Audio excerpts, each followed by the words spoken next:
الحمد لله نحمده ونستعينه ونستغفره ونستهديه ونعوذ بالله من شرور أنفسنا ومن سيئات أعمالنا. من يهده الله فلا مضل له ومن يضلل فلن تجد له وليا مرشدا. أشهد أن لا إله إلا الله حق تقاته ولا تموتن إلا وأنتم مسلمون. يا أيها الناس اتقوا ربكم الذي خلقكم من نفس واحدة وخلق منها زوجها وبث منهما رجالا كثيرا ونساء واتقوا الله الذي تساءلون به والأرحام إن الله كان عليكم رقيبا. يا أيها الذين آمنوا اتقوا الله وقولوا قولا سديدا يصلح لكم أعمالكم ويغفر لكم ذنوبكم ومن يطع الله ورسوله فقد فاز فوزا عظيما. أما بعد فإن أصدق الحديث كتاب الله وخير الهدى هدي محمد صلى الله عليه وآله وسلم وشر الأمور محدثاتها وكل محدثة بدعة وكل بدعة ضلالة وكل ضلالة في النار. Kaum muslimin wal muslimat, a'azzani Allah wa iyyakum jami'a. Bersyukur kita kepada Allah Rabbul Alamin atas segala limpahan nikmat dan karunia yang telah Allah Subhanahu wa taala berikan kepada kita semua. Bersyukur kita kepada Allah Rabbul Alamin atas kesempatan, kebebasan, kemerdekaan dalam berubudiyah kepada Allah Azza wa Jal. Siapakah yang telah menciptakan bintang-bintang kalau bukan Allah? Siapakah yang telah mengatur pergantian antara siang dan malam kalau bukan Allah? Siapakah yang telah memunculkan matahari di pagi hari kalau bukan Allah? Siapakah yang menenggelamkan matahari di sore hari kalau bukan Allah? Siapakah yang telah memunculkan bulan di malam hari dan menenggelamkannya di pagi hari kalau bukan Allah? Siapakah yang telah menciptakan samudra-samudra kalau bukan Allah? Siapakah yang telah mengalirkan sungai-sungai kalau bukan Allah? Siapakah yang telah menumbuhkan tumbuhan-tumbuhan kalau bukan Allah? Siapakah yang telah menciptakan hewan-hewan ternak kalau bukan Allah? Dan siapakah yang telah menciptakan apa yang ada di langit dan wa ta'ala? Kepada siapakah kita harus bersyukur wahai kaum muslimin? Tentunya kepada Allah Rabbul Alamin. Allah Subhanahu wa taala berfirman, "A'udzu billahi minasyaitonir rajim. Wa idz ta'adzana rabbukum la in syakartum la azidannakum wa la in kafartum inna 'adzabi lasyadid." Firman Allah Subhanahu wa taala ini selalu dan senantiasa diulang-ulang oleh para khutaba, para dai di mimbar-mimbar mereka. Apa janji Allah Subhanahu wa taala untuk hamba-hamba yang beriman yang selalu dan senantiasa mensyukuri nikmat pemberian Allah? Allah akan tambahkan nikmat yang banyak untuk mereka kaum muslimin. Dan apa? Peringatan dari Allah untuk hamba-hambanya yang kufur, untuk hamba-hambanya yang ingkar. Inna azabi lasyadid. Sungguhnya azabku, siksaanku sangatlah pedih. Maka oleh karena itu kaum muslimin, mari kita merenung sejenak dengan sebuah hadis Nabi Muhammad sallallahu alaihi wasallam yang diriwayatkan oleh Al-Imam Al-Bukhari dalam sahihnya. Nabi katakan, inna ahwana ahlin nar. Sungguhnya azab, siksaan yang paling ringan yang Allah berikan kepada penduduk neraka berupa diletakkan di bawah kedua telapak kakinya bara api dari neraka. Ketika diletakkan bara api tersebut menjadikan otaknya menggelegak dan mendidih. Dan hadits Nabi sallallahu alaihi wasallam sebagaimana hadits yang diriwayatkan oleh Imam Muslim dalam sahihnya, yang mana ketika itu dikisahkan wahai kaum muslimin, Nabi tengah berkumpul dengan para sahabatnya ridwanullahi alaihim ajma'in. Tiba-tiba jemaah terdengarlah suara dentuman yang sangat keras. Nabi bertanya kepada para sahabatnya, tahukah kalian dari manakah asal suara dentuman tersebut? Maka sahabat Nabi menjawab, Allahu wa rasuluhu a'lam. Allah dan Rasulnya yang paling mengetahui perkara tersebut. Maka Nabi katakan, sungguhnya wahai para sahabatku, suara dentuman keras yang kalian dengar barusan adalah suara yang berasal dari sebuah batu dari neraka, yang mana batu tersebut dicampakkan dari atas neraka baru sampai ke dasarnya setelah memakan waktu 70 tahun perjalanan. Wahai kaum muslimin, dari dua hadits Nabi Muhammad SAW ini, sanggupkah kita menerima siksaan dari Allah Subhanahu wa Ta'ala? Sanggupkah kita untuk singgah di neraka Allah walaupun itu hanya 1 detik? Sanggupkah kita untuk masuk ke dalam neraka Allah walaupun itu hanya 1 menit? Dan kita semua tidak mendapatkan jaminan apa-apa dari Allah Subhanahu wa Ta'ala. Tanyakan hati kita jemaah kaum muslimin. Tanyakan hati kita jemaah kaum muslimat. Siapa di antara kita di sini yang telah mendapatkan jaminan surga dari Allah?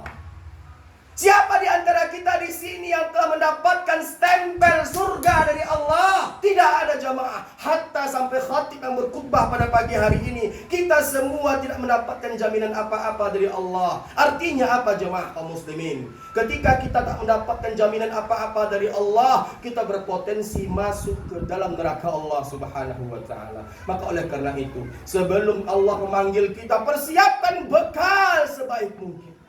Sebelum Allah menjemput kita, persiapkan bekal sebanyak-banyaknya. Dan bekal yang terbaik itu adalah taqwa. Wa tazawwadu fa inna khairaz zadit taqwa. Dan semoga kita semua adalah orang-orang yang bertakwa, orang-orang yang keluar dari Ramadan dan digolongkan Allah sebagai orang-orang yang muttaqun. Salawat beserta salam. Tidak lupa kita berselawat kepada Rasulullah Muhammad sallallahu alaihi wa ala alihi wasallam. Uswatuna wa qudwatuna fi hayatina. Contoh dan suri tauladan dalam kehidupan kita sehari-hari. Contoh ketika kita berfikir, contoh ketika kita bermasyarakat, contoh ketika kita mentarbiyah anak dan istri, contoh ketika kita berumah tangga, dan contoh ketika kita berbangsa dan bernegara. Rasulullah sallallahu alaihi wasallam adalah teladan bagi kita semua. Rasulullah sallallahu alaihi wasallam adalah panutan untuk kita semua. Maka oleh karena itu, ketika kita mengaku cinta kepada Rasul, buktikan cinta tersebut wahai kaum muslimin.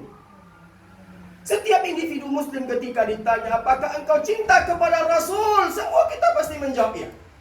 Setiap individu muslim ketika ditanya, apakah engkau sayang kepada Rasul? Semua kita pasti menjawab ya. Dan setiap individu muslim ketika ditanya, apakah engkau rindu ingin bertemu dengan Rasul? Semua kita pasti menjawab ya. Mana bukti cinta kita, rindu kita, sayang kita, sementara lisan kita malas berselawat kepada Rasulullah Muhammad SAW. Cinta butuh pembuktian. Cinta butuh pengorbanan. Apa yang telah kita berikan kepada Allah, apa yang telah kita persembahkan kepada Rasulullah, yang sehingganya untuk bersalawat kepada beliau pun kita malas. Maka oleh karena itu, kalau kita ingin dikatakan umat yang cinta kepada Nabi, basahi lidah kita dengan bersalawat kepada Rasulullah Muhammad sallallahu alaihi wa alihi wasallam. Allahumma salli ala Muhammad wa ala ali Muhammad. Semoga kita semua adalah umat Nabi yang paling pertama melangkahkan kakinya ke dalam surga bersama Nabi Muhammad sallallahu alaihi wa ala alihi wasallam. Baiklah jemaah kaum muslimin wal muslimat, sidang salat Idul Fitri yang dirahmati dan dicintai oleh Allah Subhanahu wa taala. Pagi hari ini adalah hari yang agung. Hari di mana seluruh umat Islam di seluruh dunia berserempak mengumandangkan takbir, tahmid dan tahlil, memuji Allah Subhanahu wa taala. Karena hanya Allah yang pantas dan patut untuk dipuji. Hanya Allah yang pantas dan patut untuk diagung-agungkan. Karena sungguhnya Allah khaliquna, Allah pencipta kita, Allah pencipta langit dan bumi. Di tengah kegembiraan ini, maka kita harus pikirkan betapa menyedihkannya keadaan umat Islam sekarang. Betapa memprihatinkannya keadaan umat Islam sekarang. Wahai kaum muslimin dan muslimat yang dirahmati dan dicintai oleh Allah Subhanahu wa ta'ala. menurut data statistik internasional, jumlah umat Islam itu tak kurang dari 2 miliar jiwa.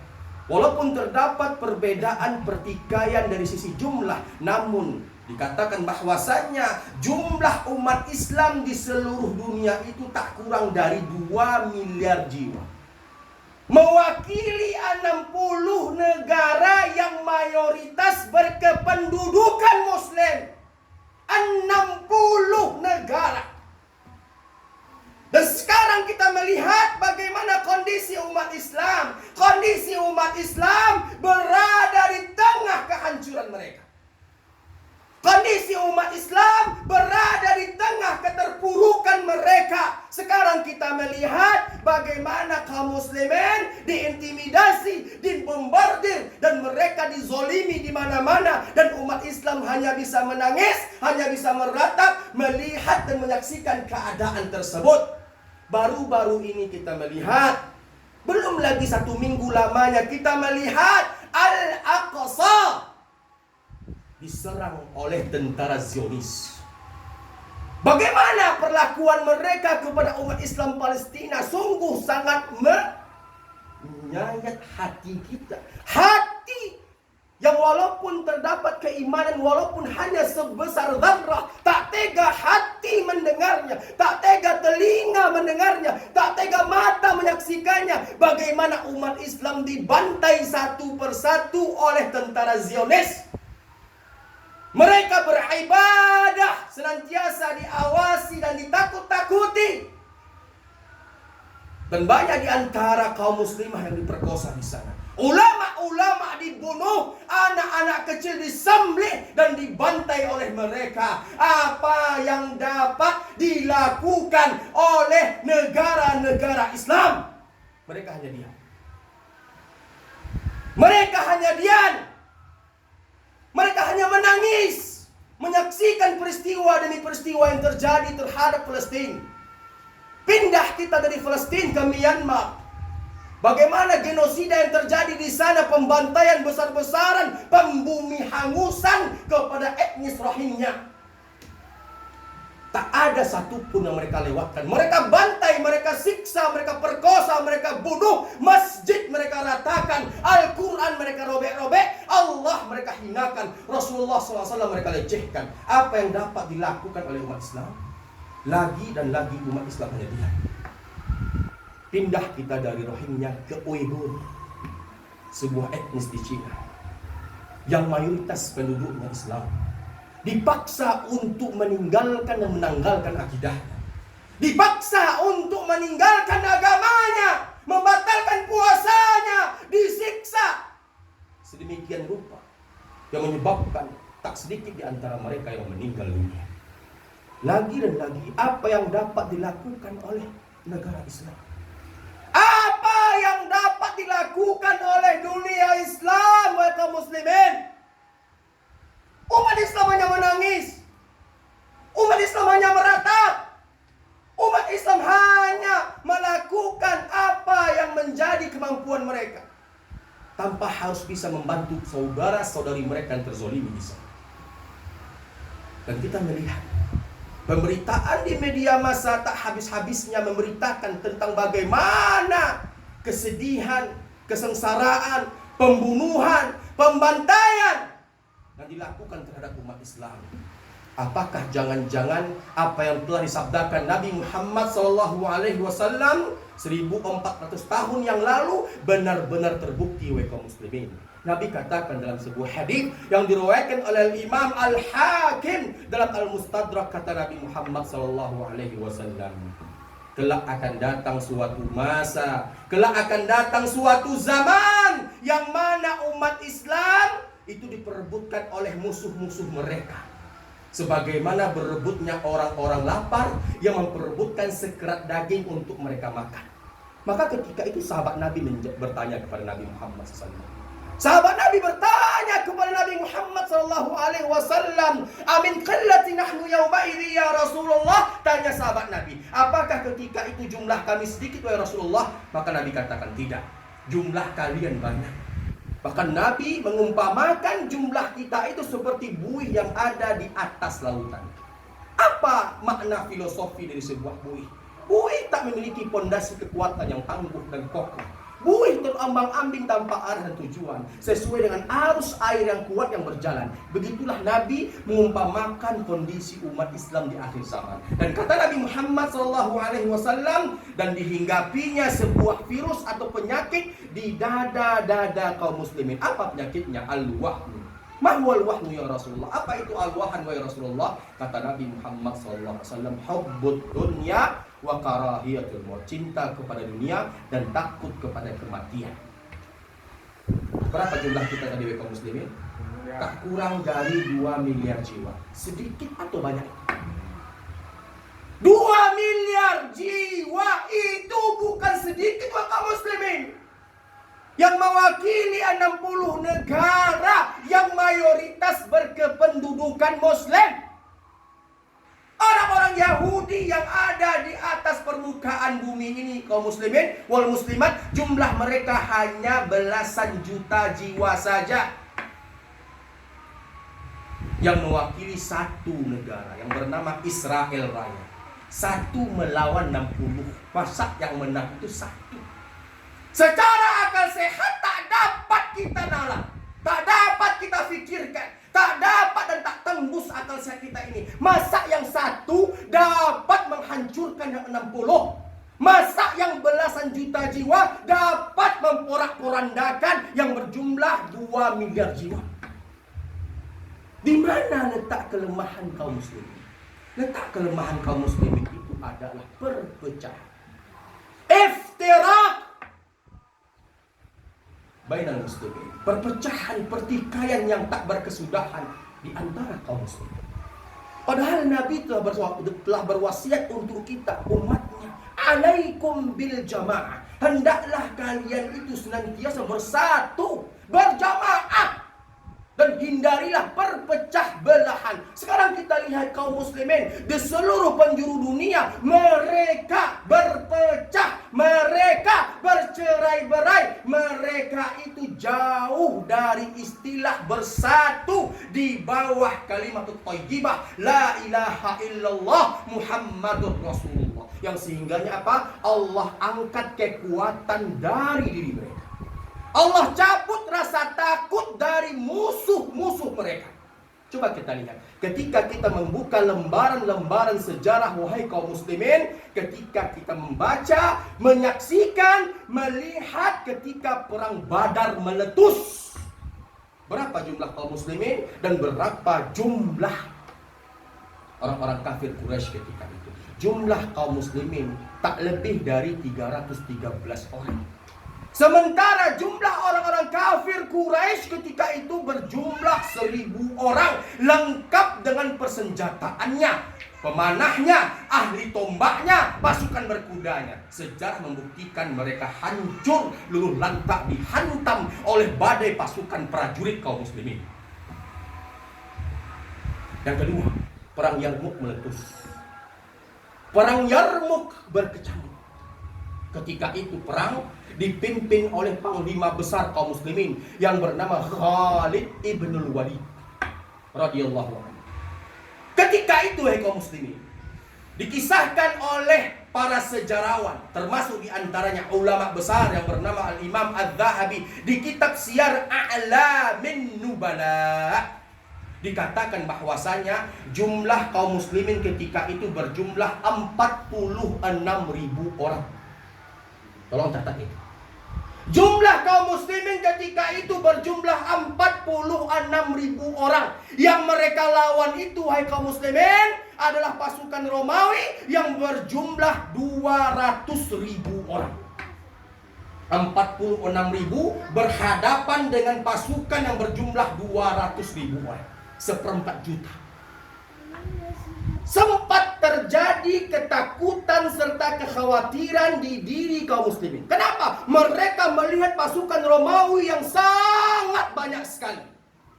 Maka disitulah insting dari seorang panglima besar, Khalid ibnul Walid, yang membakar semangat para prajurit kaum muslimin. Yang mana ketika itu, hai kaum muslimin, yang pasukan prajurit Islam sempat didera rasa takut yang teramat sangat menghadapi pasukan yang banyak, terbakar semangatnya oleh Panglima Khalid ibn Walid. Yang sejarah mencatat ini menjadi sejarah kelam yang memalukan, yang dirasa, yang ditanggung oleh pasukan Romawi sampai sekarang. Islam mencatat kemenangan yang gilang gemilang. 46.000 orang meluluh lantakan pasukan Romawi yang berjumlah 200.000 orang. Allahu Akbar, Allahu Akbar, Allahu Akbar, la ilaha illallah, Allahu Akbar walillahil hamd. Tak masuk akal, tak dapat dinalar oleh akal. 46.000 orang menghancurkan pasukan berjumlah 200.000 orang. Kenapa? Kenapa? Dulu pasukan yang sedikit dapat menghancurkan pasukan yang banyak, dan sekarang pasukan yang banyak tak dapat menghancurkan pasukan yang sedikit, karena umat Islam di zaman itu bersatu. Sementara kita sekarang berpecah. Disitulah letak daripada kelemahan serta kesalahan umat Islam yang ada di zaman sekarang. Maka oleh karena itu kaum muslimin, dari khutbah Idul Fitri 1442 Hijriah ini, mari kita satukan hati. Karena sungguhnya kemenangan yang hakiki adalah kemenangan hati, jiwa yang satu dalam peribadatan kepada Allah Rabbul Alamin. Jangan kita bercerai-berai, jangan kita berpecah belah, karena Allah sendiri yang mengatakan seperti itu. Wa'tasimu bihablillahi jami'a wala tafarraqu. Berpegang teguhlah kalian dengan tali Allah, dengan agama Allah. Jangan kalian bercerai-berai, jangan kalian berpecah belah. Dan Allah tidak suka dengan perceraian, Allah tidak suka dengan perpecah belahan, dan Allah tidak suka dengan perselisihan. Allah katakan dalam Al-Quran, innamal mu'minuna ikhwah. Sungguhnya orang-orang beriman itu bersaudara. Kita semua bersaudara. Apa yang kita ributkan, apa yang kita permasalahkan, apa yang kita perselisihkan, sampai tertanamnya rasa kebencian kita terhadap saudara kita, saudara muslim kita yang lainnya, yang sehingganya Allah cabut rasa takut dari hati dan dada musuh-musuh Islam. Maka oleh karena itu, di tengah keterpurukan ini, di tengah kehancuran ini, umat Islam, saya menghimbau dari mimbar khutbah Idul Fitri pada pagi hari ini, bersatulah, karena sungguhnya serigala akan menyantap domba yang terpisah dari kawanannya. Fa'tabiru ya ul absar la'allakum turhamun.